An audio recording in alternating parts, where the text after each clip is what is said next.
Hola a todos, bienvenidos a un nuevo video de Esther Carlos. Y sí, como me ven, me veo bastante elegante. Miren, mi zapatito, mi abriguito que me compré. No sé si, no creo que les mostré mi abrigo, pero bueno, aquí lo ven. Y como lo hice, el título de este video y también varias imágenes que ya han visto, he hecho algo histórico para mí y para el canal. Algo que nunca he hecho y que tuve bastante nervio de hacerlo porque a lo mejor no resultaba bien, pero resultó todo a la perfección, que es una entrevista. Sí, entrevisté a una persona. Y como ya lo dice el título, y no sé para qué estoy haciendo este comienzo si ya lo aparece el título del video. Bueno, eso no importa, eso no importa. A quien acabo de entrevistar es un político bastante controversial, que sus dichos generan apoyos y contras, y que solo puedo definirlo de una sola forma. Tiene 9 hijos. Sí, a quien acabo de entrevistar es a José Antonio Cas. Así que ya, para no hacer la intro más larga, espero que los que sean nuevos se suscriban al canal y también si les gustó la entrevista les den like. Y si en algunos temas no creen que a lo mejor me puse un poco nervioso o titubeé, justamente pongan en los comentarios porque además es mi primera entrevista. Entonces creo que las próximas, si se vienen próximas, ojalá, voy a fluir un poco más mejor. Así que eso, los dejo con la entrevista. Ahí sí. José Antonio, te quiero agradecer mucho que seas el primer entrevistado por mí. Y bueno, vamos a partir con las preguntas. Lo primero que me quisiera preguntarte es, en todo este tiempo que llevamos de cuarentena, en nuestras casas, cuidándonos, me gustaría saber qué han hecho tú y tu familia, tu amplia familia, en estos. ¿Qué han hecho? ¿Han hecho actividades? Algunos han aprendido nuevas cosas. ¿Qué han hecho en esta entrevista? O digo, ¿qué han hecho en toda esta cuarentena? Bueno, ha sido un tiempo bastante enriquecedor para nosotros, porque quizás hace mucho tiempo Madre. no estábamos. Sí, hola, ¿cómo estás? Un Hola. gusto. ¿Ah? Qué gusto. ¿Ah?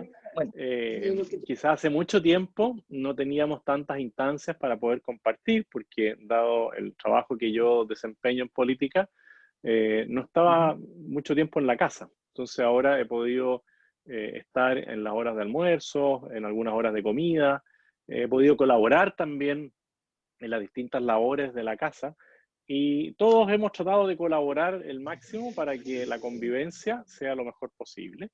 Algunos han aprendido algún instrumento, yo no, pero algunos de mis hijos han aprendido el instrumento, otros han podido cultivar el arte, pintar o cosas así con escrito, han desarrollado distintas facetas y juntos hemos podido hacer algunos juegos, algunos cantos, como así como una especie de consejo de karaoke familiar. Y también hemos podido ver algunas series como familia, que también es algo bien novedoso para nosotros poder haber visto, por ejemplo, toda la serie de Star Wars entera, uh-huh. viernes tras viernes, o haber visto Chernobyl también otros viernes, y fuimos armando rutinas que nos permitían aprovechar también algunos tiempos en común que antes no teníamos. Mira, mira tú, mira tú.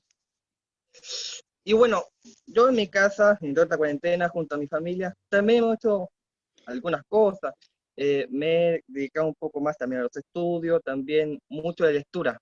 He comprado varios libros y también he avanzado mucho en el canal justamente que inicié en cuarentena, que es de Carlos, haciendo algunos que otros videitos sobre libros, sobre experiencias que he vivido, contar algunas cosas de mi comuna, también hablando sobre la estación San Pablo que se reinauguró, y bueno, también quise iniciar esto sobre las entrevistas.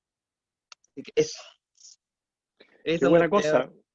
Bueno, yo también incursioné en el tema de las entrevistas y sí, abrí durante este periodo el canal de YouTube y he tenido la posibilidad también de entrevistar a distintas personas y ha sido una faceta muy buena, así que te felicito por esta iniciativa, porque uno va ampliando, ¿no es cierto?, la información y le va aportando a otras personas para que puedan conocer los pensamientos de algunos que uno quizás no siempre tiene el alcance. Así que te felicito por esta gran iniciativa. Gracias, gracias. Y bueno, pasando a otro tema, hablemos sobre tu posible o ya dicha candidatura presidencial. Y lo que quisiera preguntarte es, ¿desde qué momento tú eh, te pusiste en la mente querer nuevamente aparecer en una papeleta electoral para ser candidato a la presidencia? Bueno, durante la misma campaña que me tocó realizar hace 3 años atrás, 3 años y medio atrás, me fui dando cuenta que había muchas personas que pensaban muy similar, pero que estaban en silencio. Y ya durante esa campaña yo dije, bueno, lo más probable es que en esta no logremos la meta, y quizás nuestra meta inicial era muy baja, era de alcanzar un 5%. Después ya transcurrido un tiempo dijimos, oye, pero podemos llegar al 10, podemos llegar al 15. Estábamos muy entusiasmados hasta que apareció el concepto del voto útil, de decir que había que votar por el candidato que iba primero y no había que darle los votos al que iba segundo de la derecha, que era yo. Sí. Bueno, finalmente sacamos cerca del 8%, y digo sacamos porque éramos un grupo grande a lo largo de todo Chile, que se la jugó por esta idea. Y ya durante esa misma campaña, bueno, muchos de los que estábamos ahí dijimos, bueno, no hay primera sin segunda. ¿Ah? Así que ya ahí visualizábamos la posibilidad de ir a una segunda candidatura presidencial, pero ya con una base mucho más sólida, porque así como cuando partimos juntando las firmas, tuvimos que reunirla y era muy difícil. Ahora ya podemos decir que al menos un 8% de las personas que votaron en esa elección lo hicieron por mi candidatura, y la idea es poder ahora partir de nuevo, pero ya con una posición distinta, porque además ya estamos adelantados en el tema de la conformación del Partido Político Republicano de Chile. Ya estamos constituidos oficialmente en 7 regiones, próximos a constituirnos en 3 más, entonces va a ser bastante distinto ahora una candidatura presidencial con una base mucho más sólida y clara que la que teníamos antes. Sí, y para hacer un poco de memoria, en el comienzo, justamente cuando se escuchaban voces justamente tuyas de que querías ser candidato, allá por el año 2016, las encuestas presidenciales no te daban ningún punto, ninguno. Y ahora, como vemos las encuestas, apareces entre el tercer, segundo, cuarto lugar en las encuestas. Así que te estás transformando en una opción seria para ser el próximo presidente. Bueno, yo también lo veo así, que hoy día ya las encuestas no pueden ocultar algo que es una realidad, de que nosotros tenemos una presencia política bastante importante. Eso se debe al trabajo de muchas personas en distintas regiones, y creemos que hoy día sí hay una posibilidad expectante de llegar a la elección y de tener un buen resultado, sobre todo porque nosotros nos hemos mantenido en el tiempo. Eh, y si antes las encuestas no mostraban que yo tuviera un punto siquiera, bueno, hoy día ya muestran que tengo 6, 7, 8, he llegado hasta los 9 puntos, creo. Por lo tanto, si yo miro lo que era antes con lo que era ahora, bueno, he avanzado mucho en lo que dice relación con las encuestas, lo cual no quiere decir que uno tenga nada alcanzado, porque la única encuesta que vale es el día de la elección, pero sí, Sí, nos pone en un lugar expectante, junto con otros candidatos que hoy día también tienen interés en llegar a la papeleta. exacto, exacto. No es carrera corrida, José Antonio. Así es. Y bueno, pasando a otro tema, pasemos a un tema actual, al plebiscito constitucional. Desde el comienzo que tras este acuerdo de paz que firmaron los políticos para hacer una nueva constitución, tú desde el comienzo empezaste diciendo de que no se debía hacer el plebiscito, ya que en este momento de estallido social y delictual, es imposible hacerlo. Y ahora mucho más justamente se ha puesto con la pandemia, COVID-19, por el peligro que puede haber para muchos contagiados. Pero todo llega a ver justamente de que igualmente el plebiscito se hace igual. Y tras eso, tú has llamado a el votante de rechazo en Criterio Chile Vamos a unirse por el rechazo, y también has llamado, como he visto en algunos Twitter tuyos, a, a toda esa gente que tiene miedo, que ya cree que la prueba tiene ya la elección, el plebiscito ganado, a que no tengan miedo y que vayan a votar porque hay posibilidades de que el rechazo gane. Bueno, tú mismo lo mencionabas en la frase anterior, que no hay carrera corrida. Y Sí. tampoco un partido se puede determinar antes de que suene el pitazo final. ¿Y cuántas veces hemos visto que en el último minuto de un partido se da vuelta el marcador y las cosas son distintas a las que se tenían planificadas? En Latinoamérica tenemos un ejemplo, como es el de Colombia, donde estaba en disputa el sí a la paz o el no a la paz. Todo el Sí. mundo diría, bueno, va a ganar el sí a la paz. Lo increíble fue que ganó el no. Y no es porque fuera un no a la paz, sino que era un no a blanquear a los terroristas de la FARC que querían ser parlamentarios, a indemnizarlos y otras cosas más. Y la gente al final actuó con sentido común. Y dijo, si nosotros decimos sí a la paz, estos señores que han sido terroristas y que han matado, han secuestrado, han violentado a muchos colombianos, van a llegar sin sanción alguna al Congreso. Y ahí primó la razón y finalmente triunfa el no. Y en este caso, nosotros decimos que si las personas logran comprender bien lo que significa una asamblea constituyente, que es básicamente tener un segundo parlamento, y considerando que la opinión pública hoy día no quiere más diputados, ahora les van a imponer otros 155 pseudo diputados, porque se eligen de la misma manera que se eligen los actuales diputados. Por lo tanto, no van a ser personas comunes y corrientes, sino que van a ser las personas que elijan los partidos políticos para instalarse ahí, para que debatan y discutan durante 2 años qué cambios le harían a la Constitución. Y 2 años es mucho tiempo de incertidumbre para un país que requiere normas claras, certeza jurídica, para que vengan personas a invertir y también desde la inversión se puedan dar oportunidades de trabajo.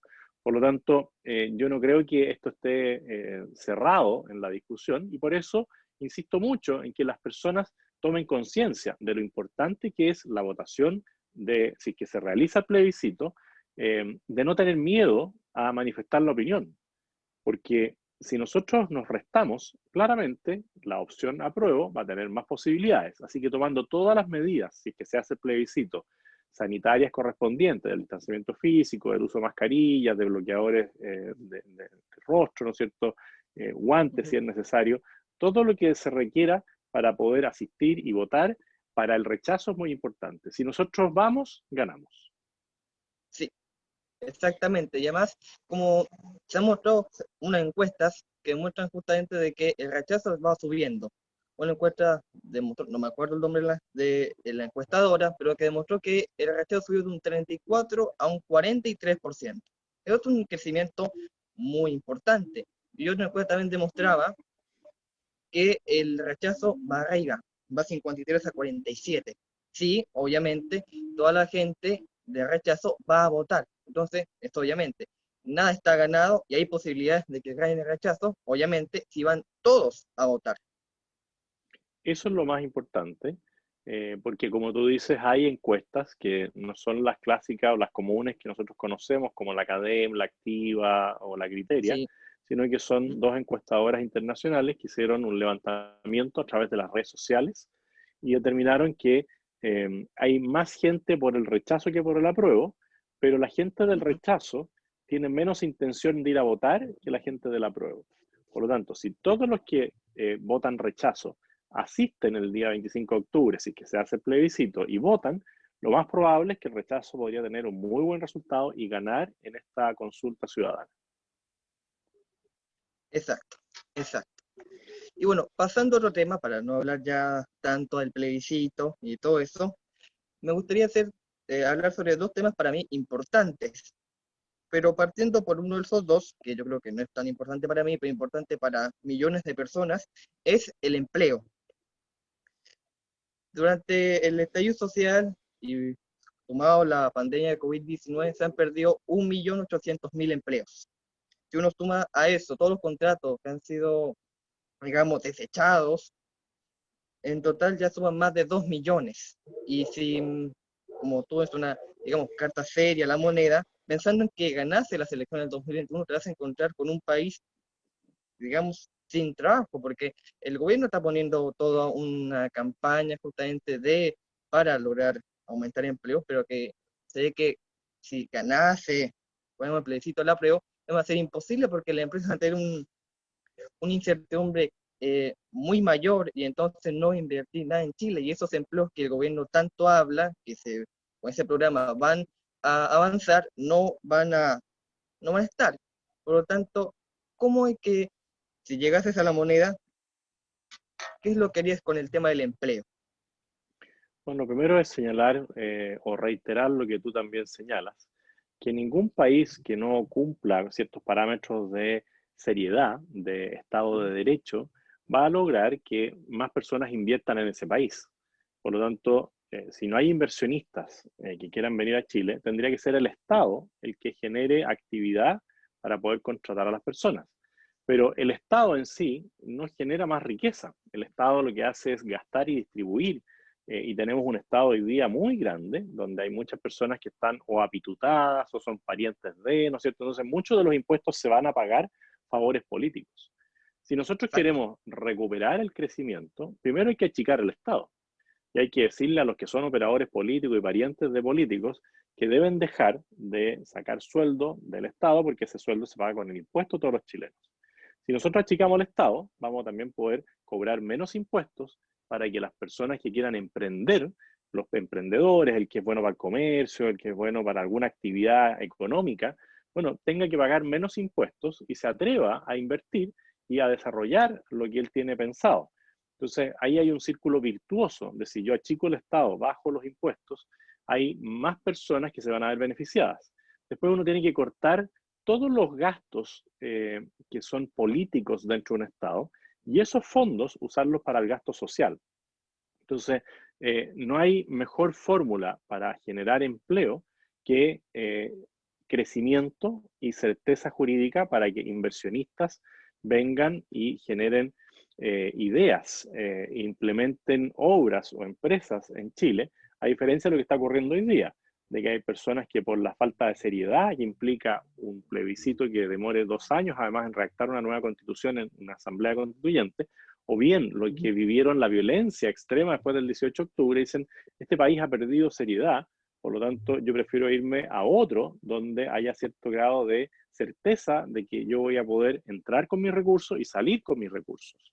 Entonces, nosotros necesitamos achicar el Estado, bajar los impuestos, devolverle la autoridad a nuestras fuerzas de orden y fuerzas policiales.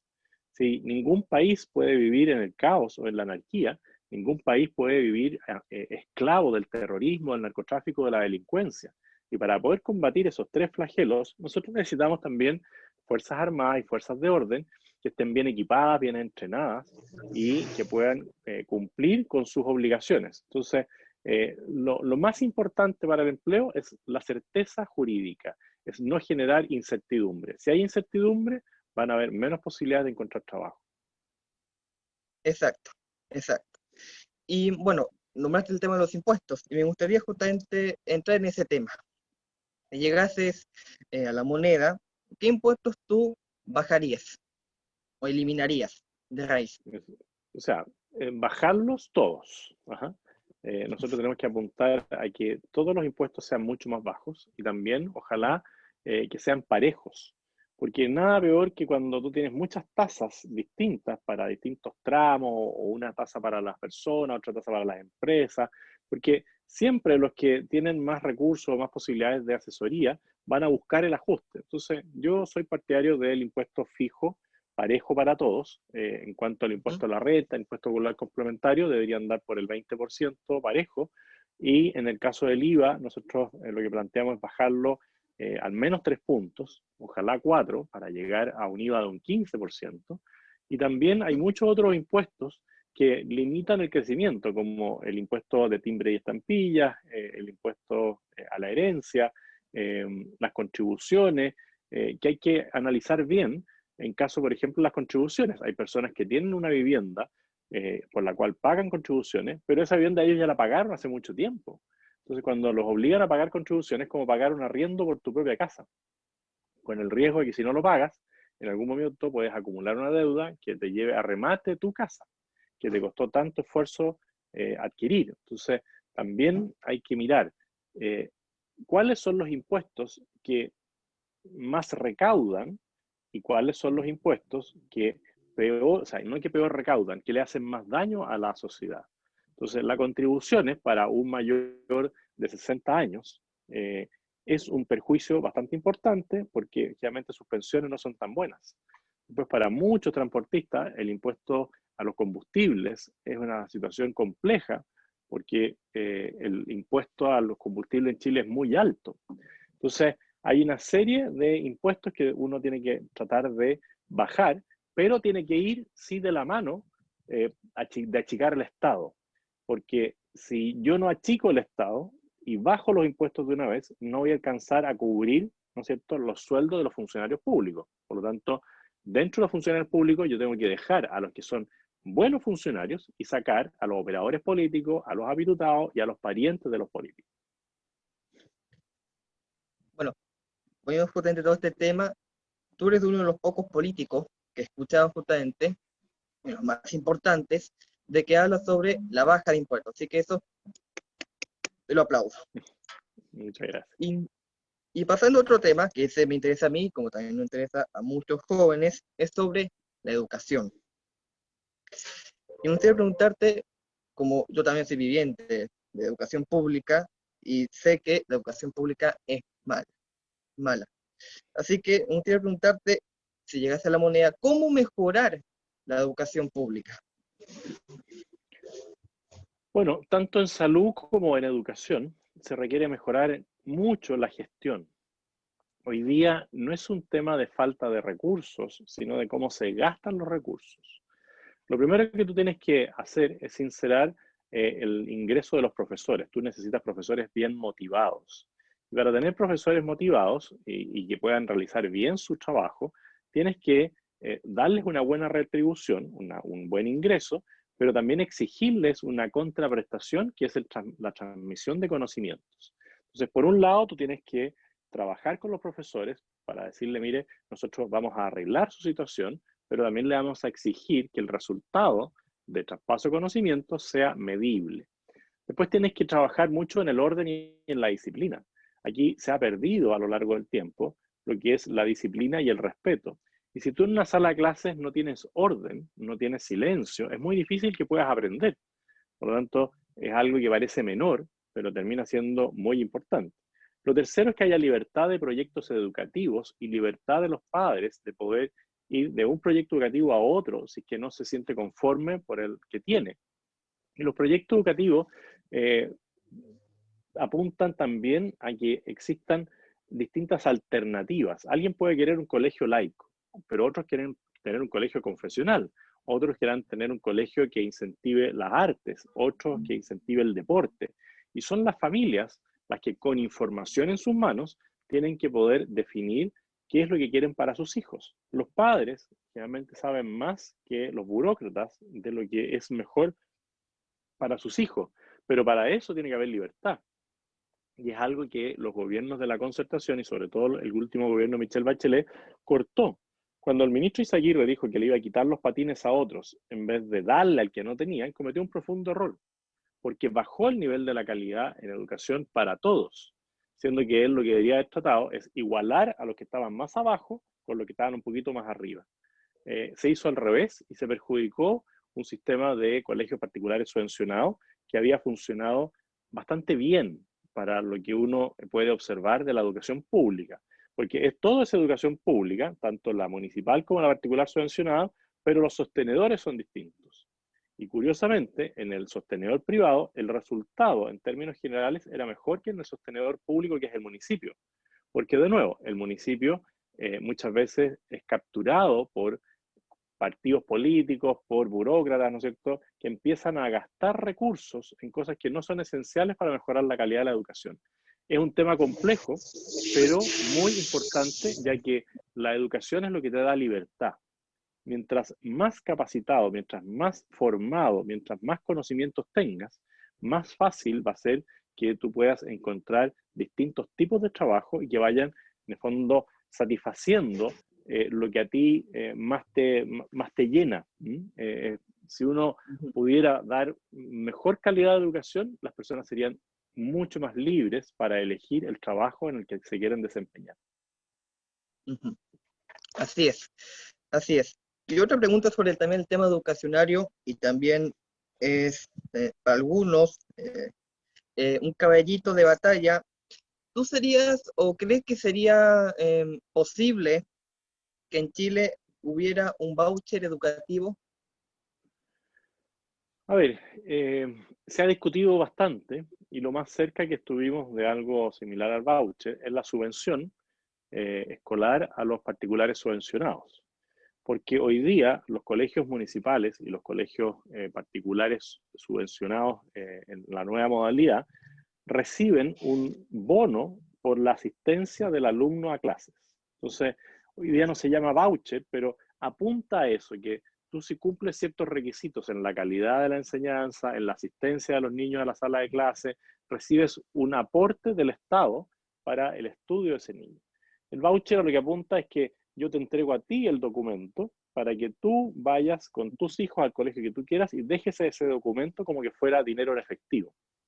Entonces, hoy día es difícil avanzar en esa línea porque hay una ideología, que es la ideología de izquierda, que no cree en ese sistema. Por lo tanto, uno tiene que ir paso a paso. Y uno tiene que ir paso a paso demostrando que la alternativa de la libertad de enseñanza, la libertad de elegir el modelo educativo y el proyecto educativo que uno quiere para sus hijos, es un círculo virtuoso y no vicioso como es el actual. Pero eso requiere tiempo y requiere también poder transmitirle a la opinión pública las bondades que tiene un sistema de provisión mixta y que además ya ha sido probado en Chile porque claramente los colegios particulares subvencionados tenían mucho más matrícula que los colegios municipales. Y por eso, desde el gobierno de Michelle Bachelet, viendo que los particulares subvencionados iban cada vez creciendo y los municipales achicándose, aparece el ministro Eizaguirre con esta teoría de quitarle los patines a los que iban bien, que es a la inversa de lo que habría hecho cualquier líder político razonable en otro país. Una vergüenza, la frase dicha por ese exministro. Una vergüenza. Pero bueno, pasemos del tema ya de hablar de educación, de empleo, de impuestos, a tu vida más personal. Me gustaría preguntarte por tu infancia o los recuerdos que tengas de tu infancia. Y también porque recuerdo justamente, al leer justamente el libro de la historia de tu madre que tú me diste de obsequio, una frase justamente que habla sobre ti, que dice que una religiosa alemana que fue tu madrina de bautizo, que quería y que rezaba muchas veces porque tú fueras sacerdote, ella fue como la inspiración para ponerle el nombre a tu hija Josefina. ¿Es eso verdad?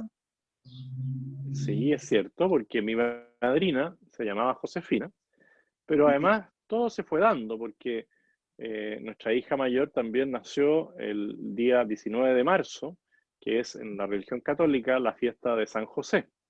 Por lo tanto, fue calzando que nuestra hija mayor, que quizás nosotros le íbamos a poner como el nombre de la madre, Pía, bueno, nace el día de San José, que es el 19 de marzo, eh, nace con unos ojos azules tremendos y un pelo bastante claro, y mi señora es colorina.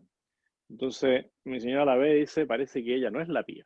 Y como era este día de San José, dijo, esta es Josefina. Y yo le dije, me gustaría mucho que se llamara Josefina, porque mi madrina, que claramente oró, rezó mucho por mí, no se cumplieron sus deseos, porque claramente no fui sacerdote, eh, pero me encantaría que se llamara Josefina y ese fue el nombre que le pusimos a nuestra primera hija. Así que es así, y veo que leíste ahí el libro y te lo agradezco también. Sí, lo leí y lo encontré bastante bueno el libro. Y bueno, metiendo todavía en el tema ya de la infancia, me gustaría ver qué recuerdos tienes tú vividos de tu infancia. Si tienes alguno que recuerdes y que podrías comentar en este video. Bueno, como tú sabes, yo tengo una buena cantidad de años, nací en el año 66, cuando todavía no Ujú, existía nada de lo que hoy día tenemos en temas de modernidad. como esto de poder conversar, ¿no es cierto?, directamente a través de un Zoom. Eso no era imaginable en esa época. Yo era el menor de 10 hermanos, de una familia de padres muy emprendedores que siempre trabajaron mucho. Y quizás de las cosas que me acuerdo es cuando ya uno tenía que ir a acostarse, haber tenido una radio a pilas, chiquitita, y sintonizar algún programa de estos de radioteatro, y habían algunos programas que eran como de miedo. Estaba Barnabas Collins o Sombras Tenebrosas. Entonces, tú tenías que imaginarte. Hoy día está todo dado, porque tú puedes prender el televisor y ver la película completa, ¿no es cierto? Pero la gracia que tenía solo escuchar era que tú tenías que imaginarte a los personajes. Es como leer un libro, pero que te lo vayan leyendo. Entonces, era muy, muy entretenido, pero también daba, cuando uno era pequeño, daba mucho susto escuchar cuando se abría una puerta, cuando venían unas pisadas, ¿no es cierto? Y uno imaginarse todo eso, claro, cuando uno es pequeño genera cierto grado de temor.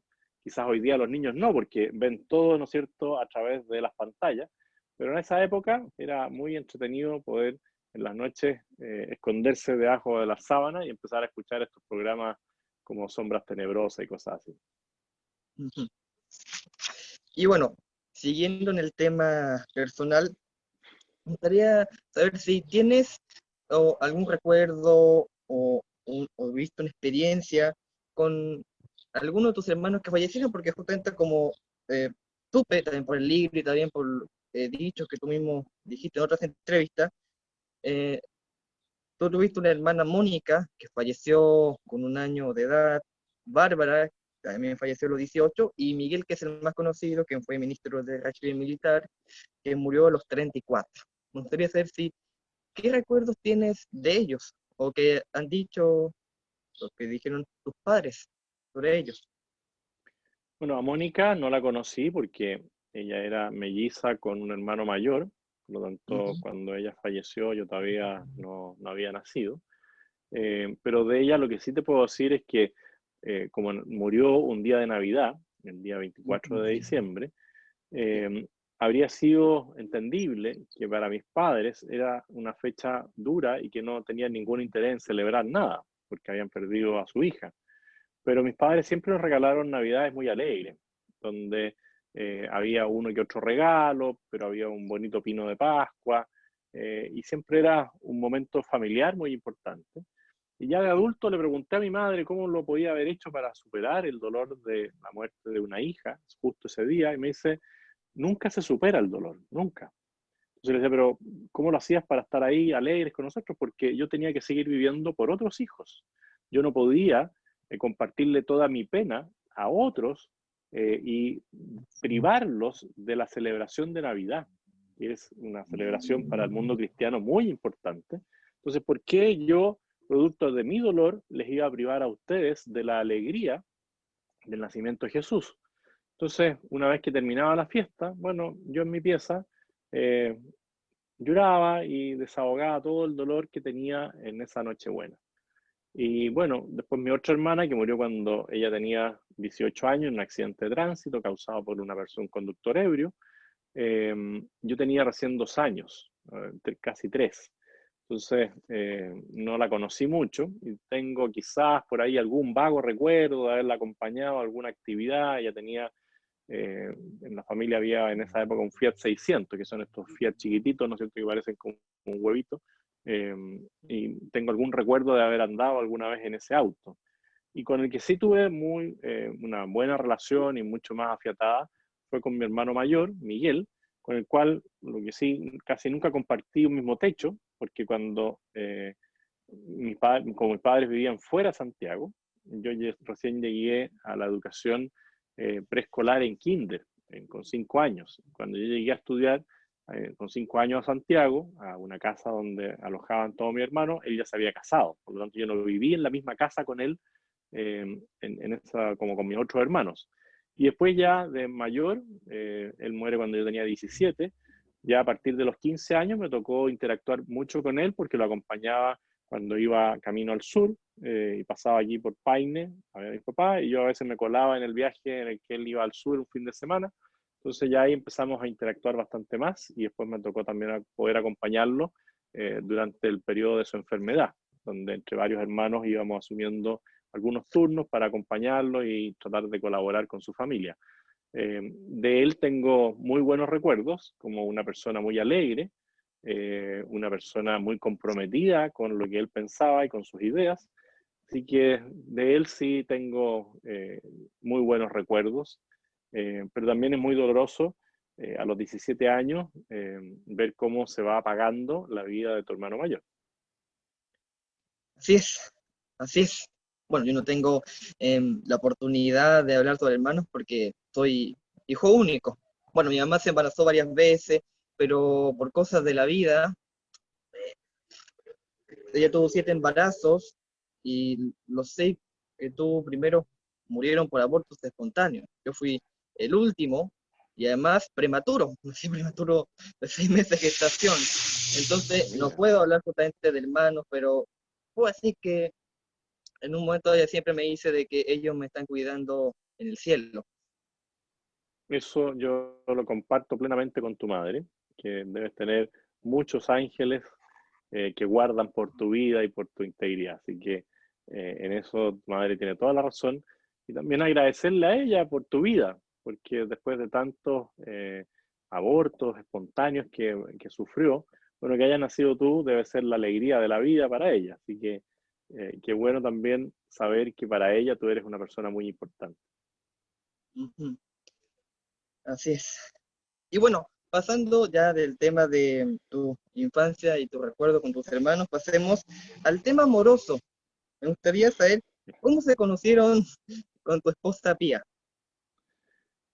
Bueno, en la universidad yo estaba ya cursando el segundo año de Derecho en la Universidad Católica y cada vez que ingresaban alumnos nuevos, antiguamente no existían esto de los computadores y la asignación de ramos, entonces habíamos muchos jóvenes bien dispuestos a orientar a los que entraban, a los novatos, y decirle, mira, yo te recomiendo esto, esto otro, que hagas estos cursos con estos profesores. Así que en esos primeros días donde llegaban los alumnos nuevos a inscribirse, ahí conocí a Pía y me encantó, pero no nos conocimos hasta bastante después, o establamos una relación de pololeo 2 años después de que ella ingresó a la universidad. Y pasó bastante tiempo antes de que nos pusiéramos a pololear. Y bueno, duró 1 año y medio ese pololeo, y después terminamos como por 1 año, y después de 1 año nos volvimos a reencontrar, y ahí tuvimos de nuevo como 1 año y medio por oleo, y ahí recién nos casamos una vez que ambos terminamos la universidad. Y después llegaron los hijos, que eso es lo que más me sorprende justamente tuyo, que es justamente tener 9 hijos. Nueve Sí, hijos. y cada uno de ellos es un regalo. Se dio que ambos veníamos de familias grandes, yo era el menor de 10, ella era la tercera de 8, estábamos acostumbrados a familias grandes, pero a los dos nos gustaba el tema de tener familias grandes. Hay muchas personas que quisieran tener más hijos y no pueden, y hay otros que tienen muchos hijos y no quieren tener más. Nosotros se daba todo y además teníamos la posibilidad de poder educarlos a cada uno de ellos y tener también la paz interior, porque uno tiene que tener un grado de paz interior importante para poder recibir siempre con alegría y con buena disposición una nueva vida. Entonces aquí se dio todo para que nosotros pudiéramos cumplir este sueño de tener una familia grande, de poder darles una buena educación, de tener salud, que es quizás lo más importante, de que Pía haya tenido siempre buenos embarazos, buena salud, y también nos han regalado hijos con una salud bastante buena. Ujú. Me gustaría justamente preguntarte la edad de tus hijos, a los Bueno, 9. la mayor va camino a los 29 años y el menor acaba de cumplir 13. Hay 15 años de diferencia entre la mayor y el menor. Así que en corto tiempo llegaron todos y son 4 mujeres y 5 hombres. Bastante parejita la cosa, bastante parejita. Sí, sí, también en eso Dios nos regaló eh, una cosa importante porque cuando son muchos hombres seguidos, generalmente las disputas entre hombres son un poquito más agresivas que cuando hay intercalado hombre-mujer, hombre-mujer, hombre-mujer, como que el ambiente es un poco más tranquilo que cuando son solo hombres o solo mujeres. Ujú. Y otra cosa que me gustaría preguntarte es sobre una actividad que ustedes siempre hacen y que varios justamente personas les sorprende, que es los martes de pololeo. Me gustaría preguntarte desde qué momento iniciaron los martes de pololeo. Bueno, desde que pololeábamos, antes de casarnos, porque yo en esa época ya era muy activo en todos los temas de dirigencia estudiantil. Por lo tanto, no siempre llegaba a la hora, o habían algunos días que no llegaba, ¿no es cierto?, a saludar a tía. Y un buen amigo nos recomendó que debíamos tener una especie de reunión fija a la semana, para que no agendáramos nada más ese día que juntarnos con el otro. Y fijamos el día martes como día fijo de reunión y donde ninguno de los dos iba a tener ninguna otra actividad. La Pía es una gran cantante, compone música, entonces muchas veces tenía también los martes algo que hacer, yo también, pero ambos suspendimos nuestras actividades para poder reunirnos los días martes, pasara lo que pasara. Y después, una vez casados, perdimos esa institución, porque uno cuando se casa dice, bueno, ahora que vamos a estar todo el día juntos, ¿para qué vamos a tener martes pololeo? Y es el peor error que uno comete, porque lo más importante dentro de una relación de pareja es el diálogo. Y a veces la rutina, la mayoría de las veces la rutina, impide que uno se encuentre con el otro, porque uno hace cosas todo el día, pero no encuentra al otro. Y con el martes pololeo tenemos un momento de encuentro donde conversamos de distintas cosas, cosas más comunes y corrientes, pero en un encuentro más personal, donde no están los hijos, donde no hay amigos, donde claramente estamos los dos solos, y ha sido nuestro seguro de matrimonio y nos ha salvado en varios momentos como de crisis, porque ningún matrimonio la tiene fácil, porque convivir con otra persona, bueno, necesita ajustes, adaptaciones, no siempre tenemos los mismos gustos, no en todo pensamos igual, entonces se producen tensiones. Y nada mejor que una vez a la semana encontrarse y conversar de todas las cosas que han pasado o de las cosas que a uno de repente del otro no le gustan tanto, para ver si cada uno puede ir cediendo un poquitito y lograr esa comunicación que en el caso nuestro ha sido muy, muy buena y que nos tiene ya cerca de los 30 años de matrimonio. Ujú. Bastantes años, bastantes años. Entonces, han servido mucho estos martes de pololeo. Absolutamente. Así que es algo que yo recomiendo mucho. Si es que alguien lo puede hacer y tiene la si es metódico, si es ordenado, lo va a poder hacer y le va a servir mucho en lo que es su vida matrimonial, su vida en pareja. Bueno, pues Antonio, estamos llegando ya a casi el final de esta entrevista y como último tramo, me gustaría justamente que a todas las personas que vieran esta entrevista y que muchos lo que van a ver son jóvenes y que a lo mejor quieran meterse en todo este tema tan especial de la política, me gustaría que tú le dieras unas palabras de apoyo a todos estos jóvenes que a lo mejor en sus mentes estén pensando en ponerse o ser en un futuro político. Bueno, invitarlos a soñar, invitarlos a no renunciar a lo que creen y que se atrevan, porque uno aprende a caminar caminando, cayéndose. Y muchas veces nos vamos a caer, y nos vamos a caer eh, de distintas alturas. Lo importante, eh, se me cortó, Así, ahí volví. Lo ahí está. importante es volver a pararse. Siempre cuando uno se cae, se tiene que volver a parar. Cuando uno tiene las convicciones claras y tiene un norte hacia dónde caminar, bueno, lo importante es levantarse y caminar, atreverse a hacer las cosas. Y por eso yo te felicito, porque tú te has atrevido a hacer muchas cosas que otros a veces miran y dicen, uy, me encantaría hacerlo, pero no lo hacen. Entonces hay que llevar una buena idea a la práctica. Y eso requiere voluntad y requiere cierto grado de valentía para atreverse a romper los esquemas.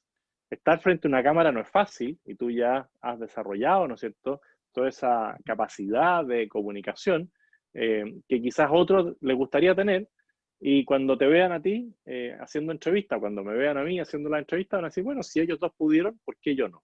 Entonces, atrévanse, levanten la voz y defiendan aquellas cosas en las que creen.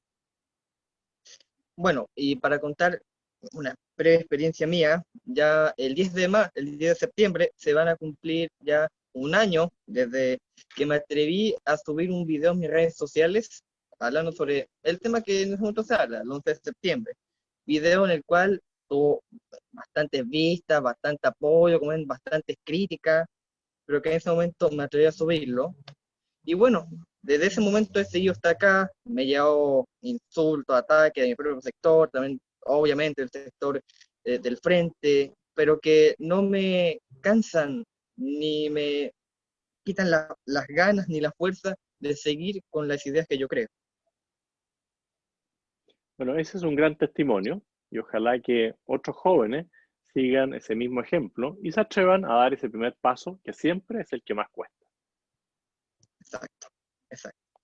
Bueno, José Antonio Cast, te agradezco mucho estos minutos que me has dado de entrevista y además de ser el primero que pasó por acá. Espero que en un futuro entrevistar a muchas más personas.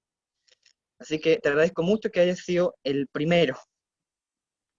Muchas gracias a ti por esta oportunidad y estaremos atentos ahí a ver a qué otras personas vas a ir entrevistando para también empezar a seguir tu canal y darte todo el apoyo que se pueda para que siga prosperando esa iniciativa. Que estés muy bien. Muchas gracias por la entrevista. Nos vemos. Uh-huh.